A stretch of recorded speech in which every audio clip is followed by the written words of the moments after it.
Dignes fils et dignes filles du Congo, bonsoir. Je viens vous parler d'un sujet très intéressant. Un internaute, il s'appelle Céleste sur Twitter, il a publié cette affiche. Kinshasa invivable. Pas un jour sans que nous partagions un avis de recherche, le taux d'enlèvement continue de croître dans la capitale. Nous sommes en insécurité. Hashtag Kinshasa insécurité, Kinshasa enlèvement. C'est depuis l'année passée que des enlèvements ont commencé à Kinshasa. Mais bon, ce n'était pas au taux que nous avons aujourd'hui, ce n'était pas fréquent comme aujourd'hui.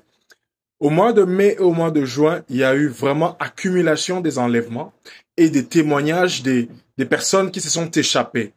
Selon l'un des témoignages que nous avons reçus, c'est qu'il y a une bande des Européens qui sont venus avec un marché de vente des organes, autrement reins, intestins et cœur. Ça veut dire que Kinshasa est devenu le nouveau marché de vente des organes humains.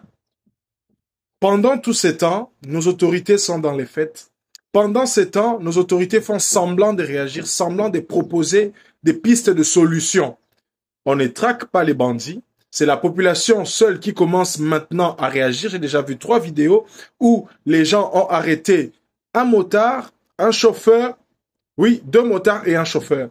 Pourquoi? Parce que les clients sur la cliente sur la moto réclamait, criait. Les clients dans le bus, le taxi plutôt qu'on appelle Ketch, criaient déjà. Nous commençons maintenant nous-mêmes à nous protéger. Il est temps que nous puissions chasser des autorités incompétentes en République démocratique du Congo. Le monsieur qui est aujourd'hui notre gouverneur, monsieur Gentini Ngobila, entre le 16 et le 18 décembre 2018, il y a eu des massacres à Yumbi, dans la province du Mai-Ndombe. Il était gouverneur.